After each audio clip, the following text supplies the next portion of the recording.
اللہ تعالیٰ نے قرآن میں فرمایا انما المؤمنون الذین اذا ذکر اللہ وجلت قلوبہم، ایمان والے تو وہ ہیں کہ جب ان کے سامنے اللہ کا ذکر کیا جاتا ہے تو ان کے دل لرز جاتے ہیں۔ وَإِذَا تُلِيَتْ عَلَيْهِمْ آيَاتُهُ زَادَتْهُمْ ایمانا، اور جب ان کے سامنے اللہ کی آیات پڑھی جاتی ہیں، ان کا تذکرہ کیا جاتا ہے تو ان کے ایمان بڑھ جاتے ہیں۔ اور پھر اللہ تعالیٰ نے فرمایا کہ ان کی تیسری صفت کیا ہے؟ وَعَلَىٰ رَبِّهِمْ يَتَوَكَّلُونَ، اور یہ وہ لوگ ہیں جو کہ اپنے رب پہ بھروسہ کرنے والے ہیں۔ تو ایمان والوں کی صفت یا ایمان کی شرط آپ کہہ لیجئے کہ وہ کیا ہے کہ وہ اللہ پہ بھروسہ کرنا ہی ایمان والوں کی صفات میں سے بھی ہے۔ اس سے پتہ کیا لگتا ہے کہ اگر ہمارا اللہ پہ بھروسہ نہیں ہے تو ہمارا ایمان بھی مکمل نہیں ہوتا، کیونکہ ہمارے ایمان کا ایک بہت بڑا حصہ ہے کہ اپنی زندگی کے ہر معاملے میں ہم اللہ پہ بھروسہ کر کے، اللہ پہ توکل کر کے فیصلے کریں، اور جو بھی زندگی کے اندر ہم کام کرتے ہیں اس میں ہمارا یقین ہونا چاہیے کہ ہمارے ہر معاملے میں اللہ سبحانہ تعالیٰ جو بھی بہتر سمجھے گا وہ میرے معاملے میں کر دے گا۔ ایک مرتبہ ایک شخص رسول اللہ صلی اللہ علیہ وسلم کے پاس آیا اور آ کے ایک بڑا اسپیسیفک قسم کا کویشچن کیا۔ اس نے پوچھا کہ اے اللہ کے رسول صلی اللہ علیہ وسلم، آپ مجھے بتائیے کہ میں اپنے اونٹ کو کھلا چھوڑ کے اللہ پہ بھروسہ کروں یا کہ اس کو باندھ کے اللہ پہ بھروسہ کروں؟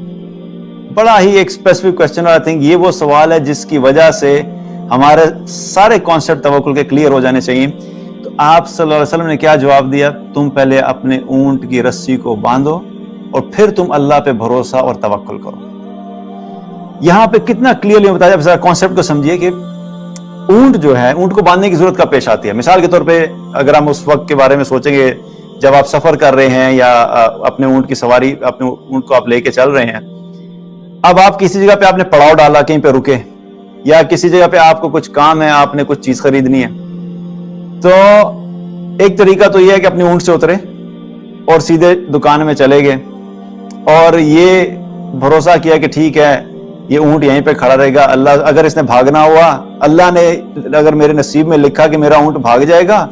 تو وہ بھاگ جائے گا، اور اگر میں نے چاہے میں اسے باندھوں یا نہ باندھوں تو اس لیے بہتر ہے کہ اس کو باندھوں ہی نہ، کیونکہ اللہ نے جو لکھا ہے وہ تو ہو کے رہے گا۔ تو آپ صلی اللہ علیہ وسلم نے کانسیپٹ کو کلیئر کیا کہ نہیں، تمہارے پاس جو کرنے والا کام ہے، جو تمہاری طاقت ہے، جس پہ اللہ نے تمہیں قدرت دی ہے، اتنا کام تم نے ضرور کرنا ہے۔ حالانکہ اگر دیکھا جائے تو رسی، اگر دیکھی جائے تو اونٹ کے لیے رسی توڑنا کیا مشکل کام ہے؟ رسی کوئی بہت بڑی ہے، بہت مضبوط چیز تھوڑی ہے کہ وہ اس چیز کی گارنٹی ہو کہ رسی جو ہے وہ اونٹ توڑ کے بھاگ نہیں جائے گا۔ لیکن ہمیں سکھایا کیا گیا؟ چاہے تمہارے پاس اسباب تھوڑے ہوں، چاہے تمہیں یوں لگ رہا ہے کہ میرا کرنے والا کام تو بہت ہی چھوٹا سا ہے، اس سے تو فرق نہیں پڑتا، لیکن تم نے اپنے حصے کا کام پورا کرنا ہے، تو کیا کرو کہ پہلے رسی باندھو۔ یہ آج کے دور میں ایسے ہی ہے کہ اسپیشلی UAE کے اندر، مڈل ایسٹ کنٹریز میں اگر دیکھا جائے، کچھ جگہوں پہ کیا ہوتا ہے، لوگ گاڑی ہوتی ہے، گاڑی سے اترتے ہیں اور شدید گرمی ہوتی ہے، اکثر جب گرمیوں میں تو گاڑی کے اندر AC چل رہا ہوتا ہے، اور کیا ہوا کہ کسی مارٹ کے قریب رکے، وہاں سے کوئی پانی اٹھانا ہے، جوس اٹھانا ہے، سفر پہ نکلے ہوئے ہیں، تو اکثر لوگ کیا کرتے ہیں کہ گاڑی مارٹ کے باہر کھڑی کرتے ہیں اور اسی طریقے سے گاڑی سٹارٹ ہوتی ہے، اس پہ AC چل رہا ہوتا ہے، اور اسی طرح کھلی گاڑی کو چھوڑ کے چلے جاتے ہیں، اندر سے جا کے سامان لے کے آتے ہیں تو واپس آتے ہیں اور گاڑی میں بیٹھتے ہیں اور چلے جاتے ہیں۔ اب یہ کیا ہے کہ یہ یہاں پہ کرنا تو چلیں اتنا ڈینجرس نہیں ہے، کیونکہ الحمدللہ کوئی اتنے زیادہ چوری کے کیسز نہیں ہوتے، لیکن اگر یہ کام پاکستان میں کیا جائے، کسی ایسے کنٹری میں کیا جائے جہاں پہ سیکیورٹی کی سچویشن اتنی اچھی نہیں ہے، تو کیا ہوگا؟ اگر اس شخص کی گاڑی چوری ہو جاتی ہے اس حالت میں، تو اس سے سوال کیا جائے گا نا کہ بھی تم نے کیا کیا تھا؟ تم نے گاڑی کو لاک لگایا تھا، یہ باہر سے لاک کیا تھا، اندر سٹیئرنگ کا لاک لگایا تھا، تیسرا لاک لگایا تھا، تم نے،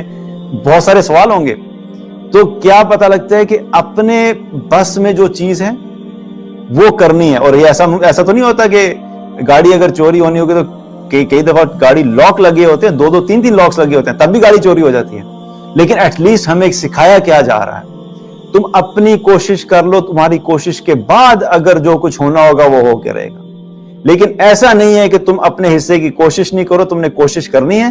اس کے بعد اللہ پہ بھروسہ کرو، پھر اللہ سبحانہ تعالیٰ نے اگر تمہارے حق میں ایک چیز لکھی ہوگی تو ہوگی، اور اگر کوئی چیز تمہارے اگینسٹ جانی ہوگی تب بھی ہو کے رہے گی، اور اس صورت میں تم نے پھر اللہ پہ بھروسہ کرنا ہے۔